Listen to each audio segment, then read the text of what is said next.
Oke, kita lanjut ke bagian kedua, yaitu perlakuan kimia. Ya, chemical treatment. Rice straw, jerami padi ataupun agricultural product lainnya, itu biasa dilakukan perlakuan kimia menggunakan alkalin, asam maupun bahan-bahan yang oksidatif. Tapi yang paling umum adalah alkali, ya. Paling umum, paling banyak dilakukan. Alkali itu basa, ya basa. Berarti kebalikan dari asam, basa. Biasanya digunakan basa lemah. Walau ada basa kuat, ya seperti NaOH itu basa kuat. Yang awal-awal tahun yang dilakukan oleh Beckman tahun 1855 itu dia menggunakan basa kuat sehingga bisa 2 kali lipat. Ya. Prinsip kerjanya alkali itu dia akan diabsorb di dalam dinding sel. Kemudian akan memecah ikatan ester antara lignin, selulosa dan hemiselulosa yang saya sampaikan tadi. Lignin begitu mengikat hemiselulose ataupun lignin mengikat selulose menjadi lignoselulosa, lignohemiselulosa. Selulosa dan hemiselulosa menjadi tidak bisa dipecah. Sehingga ikatan esternya itu harus dipecah. Yang bisa memecah ini hanya menggunakan alkali atau chemicals. Ya. Beberapa perlakuan alkali itu menggunakan prinsip perendaman. Dia basah, ya, sehingga begitu dia masuk dalam sel dia akan menyebabkan strukturnya menjadi membengkak, struktur fibernya membengkak, dinding selnya membengkak, sehingga akan pecah. Secara fisik dia akan pecah. Begitu dinding sel pecah, ikatan antara lignin dan selulosa maupun lignin dan hemiselulosa pecah, terlepas. Rumen akan lebih mudah menggunakan isi sel, terutama karbohidrat yang struktural. Yang tadi karbohidrat struktural terikat di sel jadi lepas. Ya, sehingga akan meningkatkan kecernaan dan juga palatabilitas dari jeraminya ataupun bahan-bahan byproduct lainnya. Itu prinsipnya. Ini prinsip. Poin ketiga ini adalah penting, ini harus pahami. Ini prinsip dasar dari perlakuan kimia, terutama alkali. Yang paling baik digunakan alkali itu biasa sodium hidroksida, NaOH, amonia, dan juga urea. Ya. So far, ya sejauh ini perlakuan kimia itu adalah yang paling praktikal, paling bisa dilakukan di skala peternak. Kenapa? Tidak butuh alat yang terlalu rumit, kemudian beberapa chemical itu relatif murah, dan prosedurnya tidak terlalu ribet. Ya. Nah, yang jadi masalah tidak semua chemicals itu aman. Ya, not harmless, mereka tidak aman. Not harmless itu double negatif ya, not dan less. Jadi mereka itu harm. Ya, beberapa itu sangat berbahaya sehingga perlu diperhatikan keselamatan penggunanya. Oke, contohnya sodium hidroksida. Sodium hidroksida terkenal bisa meningkatkan kecernaan dan palatabilitas dari ternaknya. Itu seperti saya sampaikan tadi di S1 sudah kita ajarkan biar bisa meningkatkan 2 kali lipat dibanding yang lain dan sampai sekarang belum ada yang mengalahkan. Ya. Tapi dia tidak bisa tidak tersedia banyak. Ya, sodium hidroksida itu caustic soda atau bahasa lainnya air keras. Ya, beberapa tahun lalu ada kasus ya ketua KPK yang disiram mukanya itu, nah itu menggunakan caustic soda. Anda mau tahu caustic soda ada di mana? Sekitar Anda ada. Mungkin Anda pernah membersihkan kamar mandi, ya, dengan larutan pembersih kamar mandi yang kalau disiramkan ke tegel atau ke keramik dia langsung mendesis keluar kayak mendidih. Itu caustic soda. Makanya dia selalu menyarankan Anda pakai sarung tangan saat melakukan pembersihan kamar mandi dengan bahan-bahan yang kuat-kuat seperti itu. Nah, itulah bahayanya. Kena kulit bisa berakibat ya tergantung kulitnya. Yang orang peka bisa langsung melepuh. Yang kurang peka mungkin baru beberapa jam setelah itu dan seterusnya. Jadi memang cukup kuat. Caustic soda yang bisa dibeli di toko besi yang paling kuat ya, kalau menurut saya yang untuk membersihkan cat. Ya, paint remover. Paint remover itu kuat sekali, begitu kepeletihan aja panas dan gatal ya. Itu hati-hati kalau Anda main-main dengan pen remover ya. Saya sering pakai dulu, jadi saya tahu betul. Saya pernah pertama pakai nggak tahu, saya kira seperti cat, saya kocok, kesalahan besar. Begitu saya buka, meledak dia. Bukan meledak ya, muncrat gitu kena muka saya, panasnya bukan main, langsung cari air, siram air ngalir. Ya, jadi harus hati-hati. Setelah itu saya kalau pakai pen remover, jangan sekali-sekali dikocok. Bukanya pelan-pelan, buat lubang dulu biar dia keluar dulu gasnya sebentar, baru dibuka, aman. Dan selalu pakai sarung tangan. Saya pakai sarung tangan double kalau udah main pen remover. Ya itulah sodium hidroksida bahaya seperti itu. Dan harganya nggak murah, ya. Dan itu bisa menyebabkan polusi lingkungan. Ya, sehingga ini kenapa walaupun dia paling efektif untuk menekan kecernaan, tapi tidak jarang sekali dipraktikkan karena tingkat bahaya dan sulit. Caranya bagaimana menggunakannya? Lihat materi S1. Tidak usah kita ulangi di sini. Ya, teknologi fabrikasi pakan S1. Itu di semester ini juga diajarkan. Oke. Kemudian karena dicari alternatif lain, ditemukan amonia. Amonia itu ada yang anhidrous, ada yang aqueous. Aqueous. Mudah-mudahan saya benar mengucapannya. Anhidrous itu artinya dia tidak mengandung air, aqueous berarti mengandung air. Yang anhidrous lebih keras, yang aqueous less strong, ya. Kemudian urea itu juga bentuk dari perlakuan amonia, ya, ataupun ada juga beberapa bahan lain yang bisa melepaskan amonia. Nah, prinsipnya sama dengan sodium hidroksida, perlakuan sodium hidroksida. Dia memecah dinding ikatan ester antara lignin dan selulosa maupun hemiselulosa. Prinsip sama, membuat swollen, membengkak dinding sel. Prinsipnya sama seperti yang tadi di depan. Oke. Nah, ini perlakuan dengan amonia terbukti sudah meningkatkan kecernaan, degradability, dan dia menambah kandungan nitrogen. Ini beda dengan sodium hidroksida ataupun perlakuan fisik yang di depan tadi.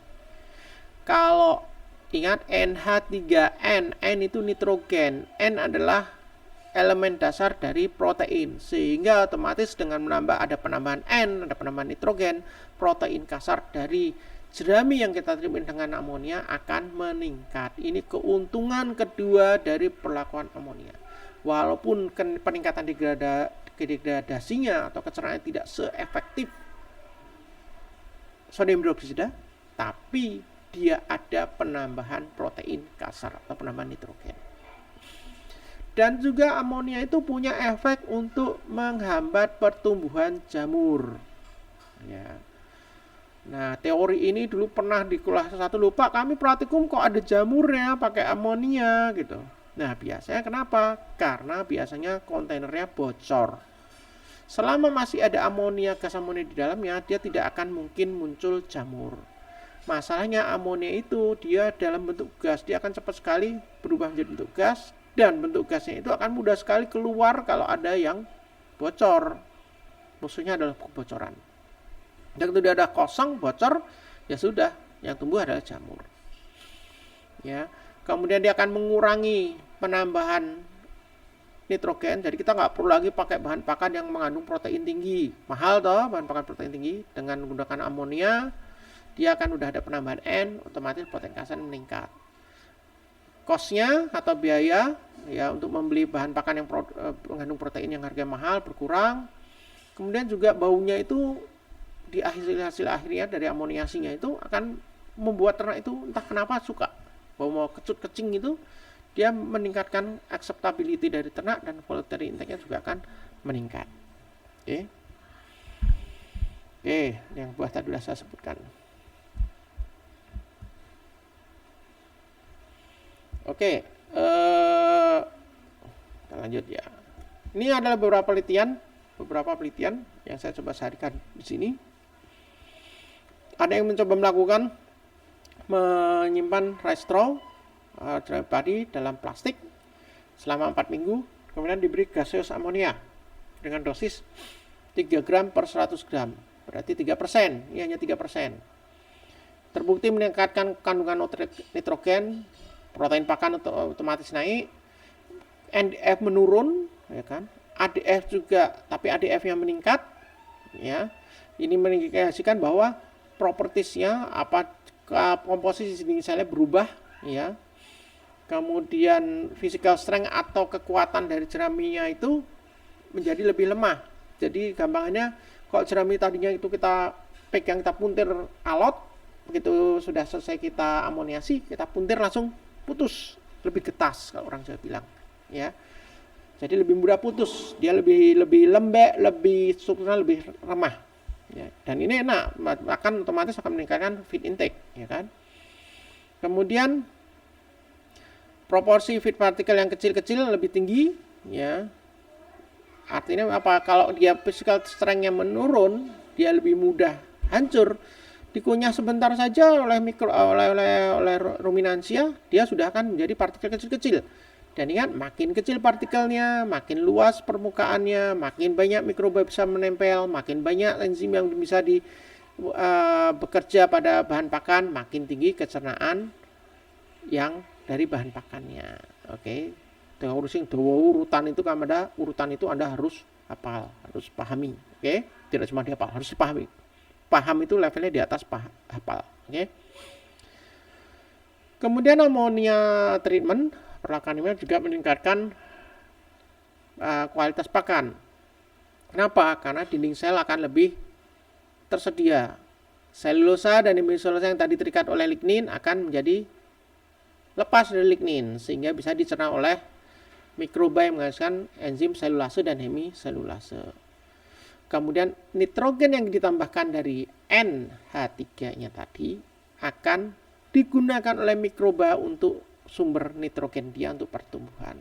Jadi itu keuntungan pakai amonia. Nah, karena amonia berbahaya, sulit didapat, bukan berbahaya, sulit didapat, sehingga ada yang lebih mudah dapat di pasaran, tapi di negara-negara berkembang kayak Indonesia, Kamboja, Thailand, menggunakan urea. Urea jika dicampur dengan air, dia akan menjadi amonia, ya. Oke. Silakan Anda cek lagi, sekali lagi cek materi-materi S1, ya. Teknologi fabrikasi pakan, di situ sudah saya terangkan, tidak usah diulangi lagi bagaimana prosesnya pelepasan amonia dari urea yang ditambahkan dengan air, syarat-syarat apa saja yang dibutuhkan, perlu mikroba, perlu urease atau tidak, dan seterusnya. Sudah ada di S1, tidak perlu kita ulangi lagi di sini. Kemudian ini lebih praktikal karena lebih aman, ya, dibandingkan amonia. Ya, seperti ini sekarang saya minta mencari anhidrous atau aqueous amonia di Indonesia atau di Jogja. Di mana belinya? Ya. Tapi kalau saya minta mencari urea, gampang. Di toko-toko pertanian pasti ada. Oke. Urea juga menghasilkan nitrogen, menyediakan nitrogen sama. Kemudian bentuknya urea itu solid, padatan, lebih mudah untuk di-handle ataupun untuk transportasi daripada amonia yang sifatnya cair, ya kan? Kemudian mudah diakses di negara-negara berkembang seperti saya sampaikan tadi, dan harganya relatif lebih murah daripada sodium hidroksida maupun amonia. Nah, ini ada beberapa penelitian, ya, menunjukkan hasil-hasil yang cukup baik dengan menggunakan urea, ya. Jadi poin pertama adalah padi atau jerami padi yang kandungan jeraminya itu jelek. Gimana sih? Sebentar bilangnya. Yang kualitas jerami yang padi yang kualitas rendah itu bereaksi lebih baik daripada yang kualitas tinggi pada perlakuan urea. Contoh, jerami padi dari padi C4 itu akan lebih meningkat kecernaannya setelah diberi perlakuan urea dibandingkan dengan jerami padi dari misalnya mentik wangi. Kenapa? Karena mentik wangi itu jeraminya kecernaannya lebih tinggi dibandingkan dengan yang C4. Oke, di S1 juga sudah pernah saya ceritakan ini, apa bedanya kualitas itu. Ya, kenapa mentik wangi lebih mahal? Ya, karena tanamannya lebih ambruk, gampang ambruk. Kenapa dia gampang ambruk? Resikonya tinggi, maka nggak banyak petani yang mau memelihara mentik wangi, sehingga mahal. Karena begitu dia kena hujan, kena angin, dia batangnya bisa jatuh. Batangnya jatuh itu menunjukkan bahwa kandungan ligninnya, selulose, hemiselulose mungkin lebih rendah, ya. Karena dia lebih rendah, terutama ligninnya, dia gampang patah, gampang ambruk. pasti kecernaan juga lebih tinggi. Nah, sehingga terkait dengan poin nomor 1 ini, kita bisa menyimpulkan bahwa mentik wangi pasti peningkatan kecernaan lebih sedikit dibandingkan dengan yang C4 kalau kita lakukan perlakuan dengan urea. Oke, ini yang poin kedua tadi sudah sebenarnya lebih cocok untuk peternak dengan petani skala kecil, ya. Kemudian juga ini ada penelitian lagi yang lainnya itu menunjukkan bahwa kombinasi dengan kalsium hidroksida dan urea meningkatkan in vitro diameter degradability, kecernaan bahan kering secara in vitro. Jadi begitu dikombin dengan kalsium hidroksida, dia meningkat, ya.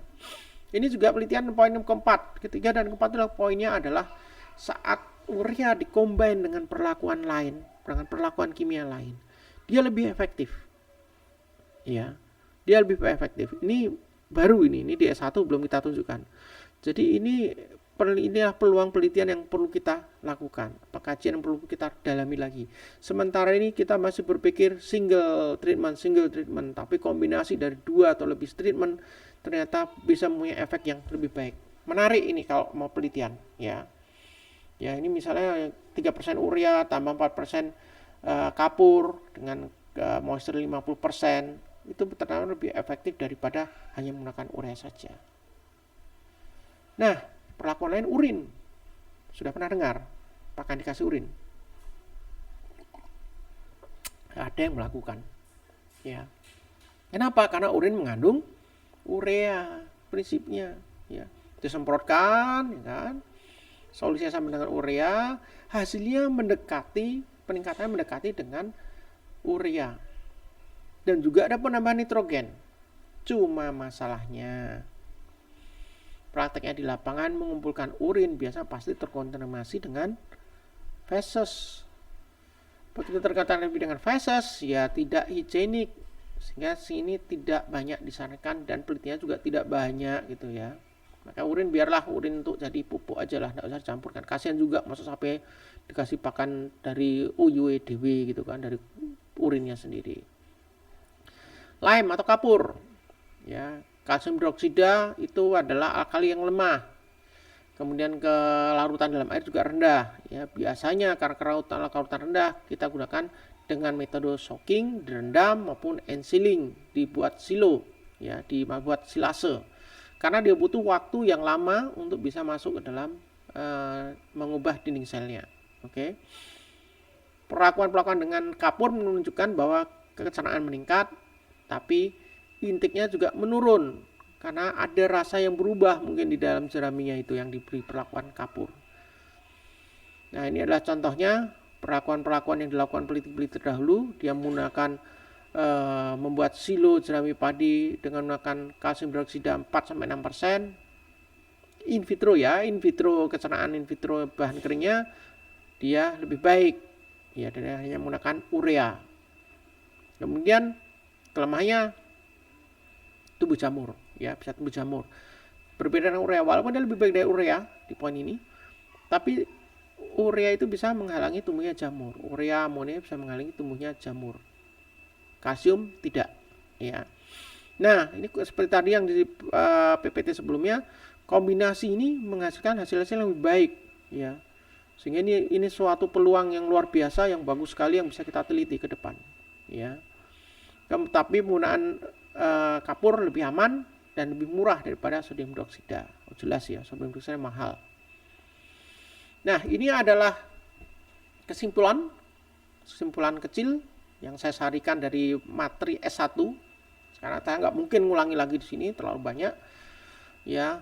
Perlakuan sodium hidroksida, kalium hidroksida, kalsium hidroksida, amonia maupun urea itu poin-poinnya apa? Seperti sodium hidroksida, dia bisa memutuskan ikatan selulosa, paling efektif naik 2 kali kecernaannya, tapi tidak ada kenaikan nutrien. Kalium hidroksida sama metodenya, kurang efektif karena basa lemah, tidak banyak prakteknya. Kalsium hidroksida butuh waktu lebih lama, ya, karena dia tidak mudah larut dalam air. Dia butuh 3 bulan di inkubasi, disimpan dalam silo, baru kecernaan naik 2 kalinya.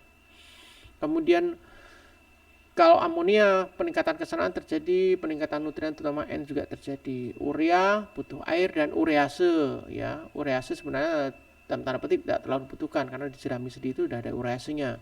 Dan ada peningkatan kesenangan dan nitrogen ya.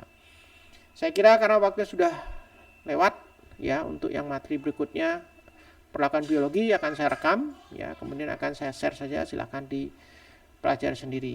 Oke. Sebelum saya tutup, monggo silahkan ada pertanyaan